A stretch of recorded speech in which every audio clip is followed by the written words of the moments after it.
Hi guys. Hi guys, welcome back to my channel. It's your girl Abigail DK. If you don't know, obviously get to know. Yes, I'm back and I'm better. And I'm here to do the damn thing. Yeah, I'm back to, just, do another video and that. I feel like everybody should just cut me some slack because let's not lie, yeah. Right now I'm being more consistent than I was being in 2019. And we're dealing with the corona right now. So I'm here, you're at home, you're bored, you've got nothing to do, and I'm here recording, giving you content to watch.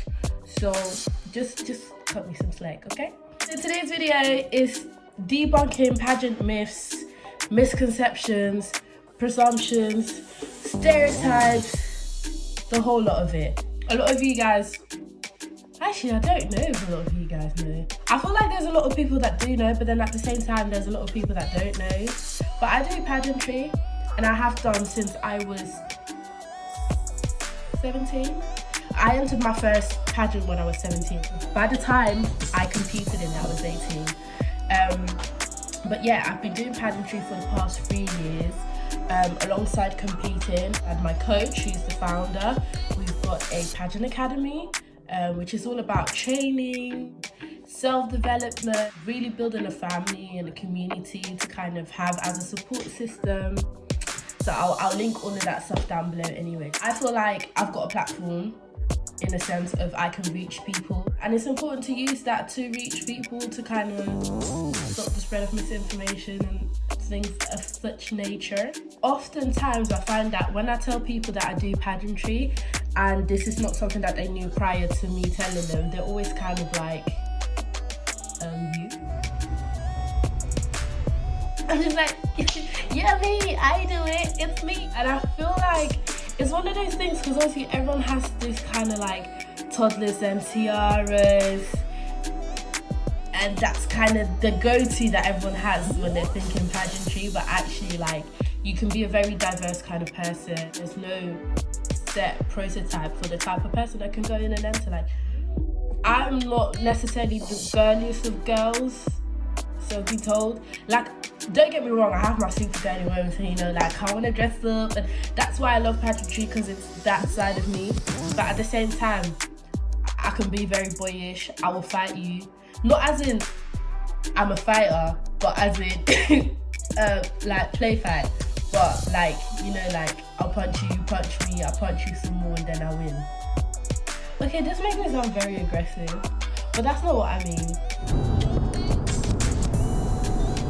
Let's get into some of the myths, misconceptions, all of that good stuff. I asked people on my Snapchat, and I asked it in a Facebook group which actually had girls that compete in pageants in. I think it's quite important to have both of those views and opinions, because on one side you've got people that might not have any sort of relationship to the pageant world or the pageant industry, and then on the other side you've got people who are involved in the pageant world and the pageant industry and had like their own misconceptions before they got into it all. So I think it's quite important to highlight like both sides of that, and to just see like, we kind of all think the same when it comes down to it. I just want to break down some of the stuff and get started.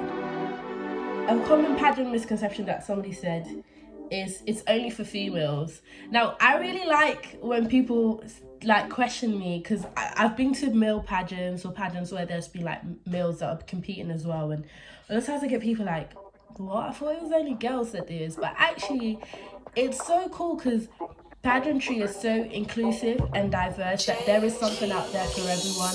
There is the male pageants. I know in the African community, you've got Mr. and Miss Congo, Mr. and Miss Ivory Coast.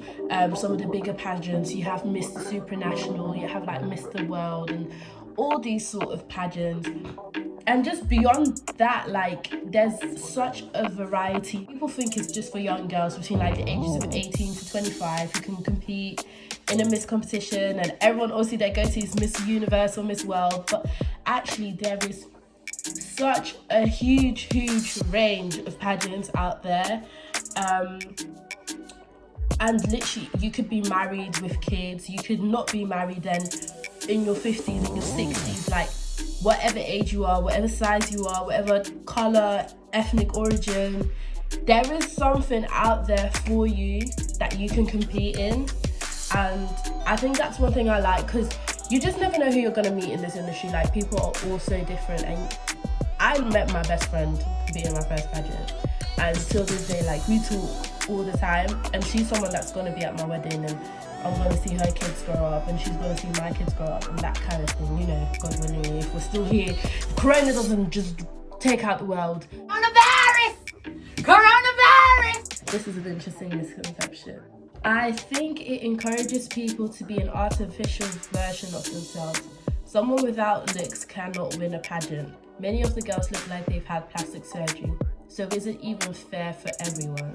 Now, I really like the fact that this was brought up because,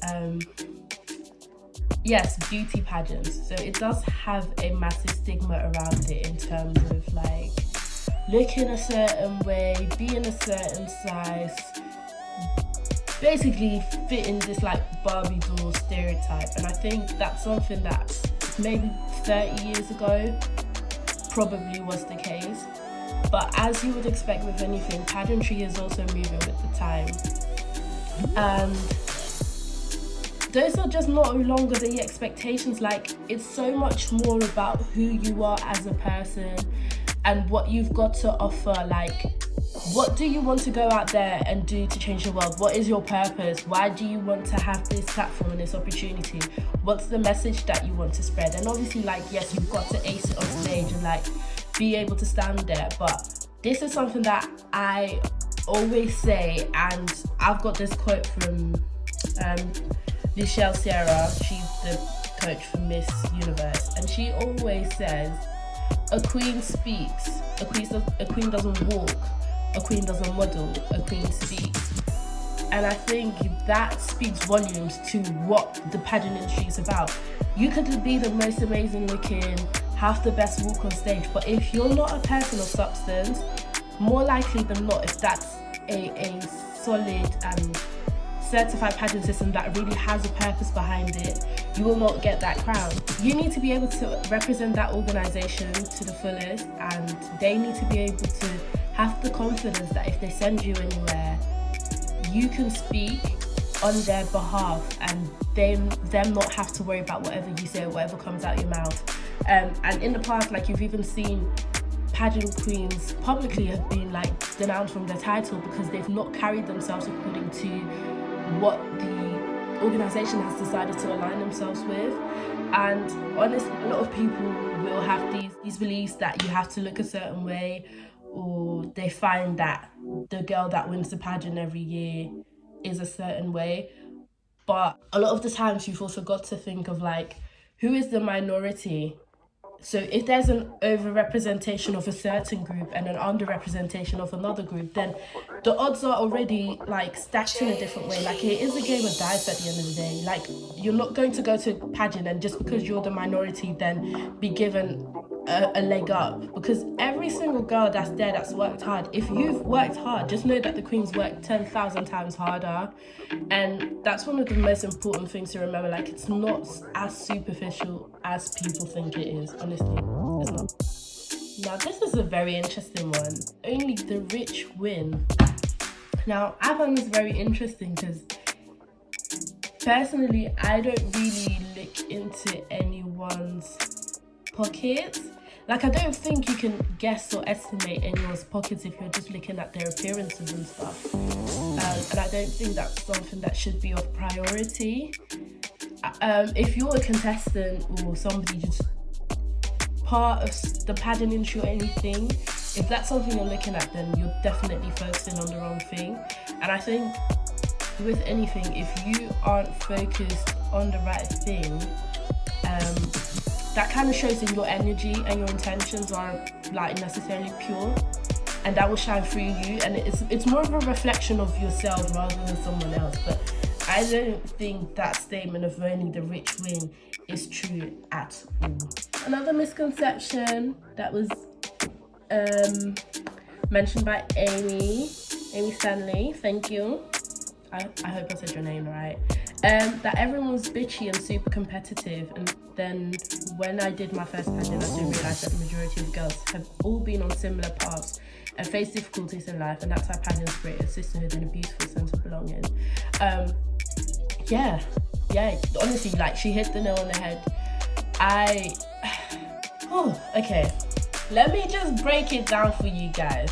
I'm not going to sit here and dispute there being any bitchiness, quote unquote, or any rivalry in the pageant industry.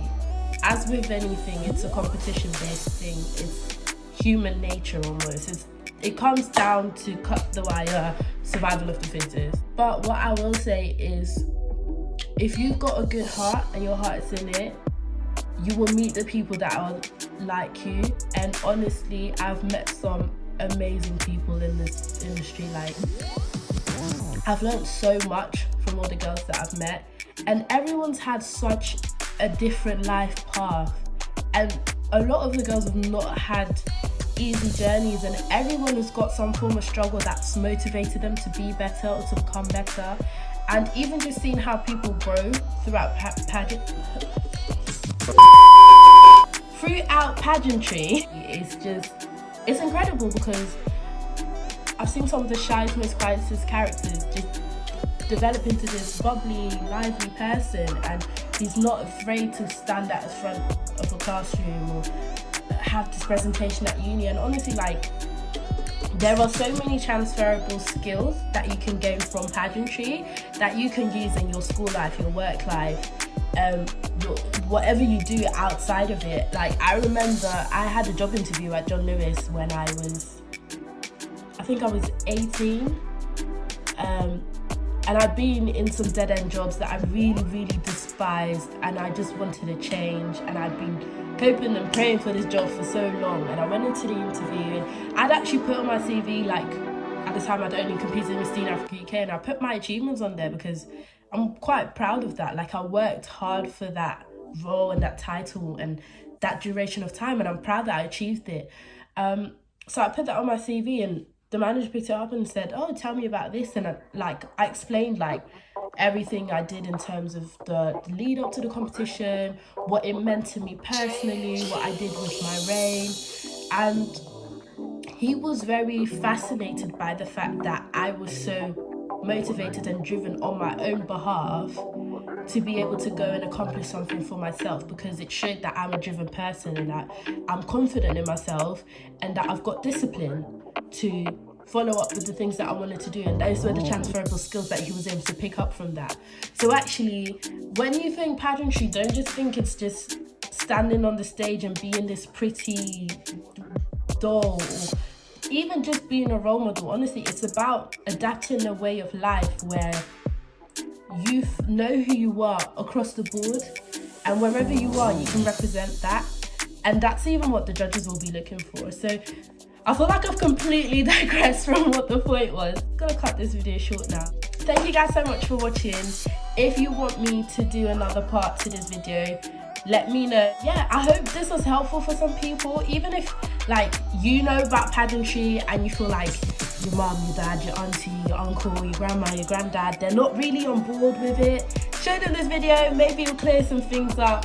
But anywho, that's it from me. I'm gone now. Bye guys. Bye. Oh wait, no, I'm not done. I forgot to tell you. Like, comment, subscribe. Okay, bye now.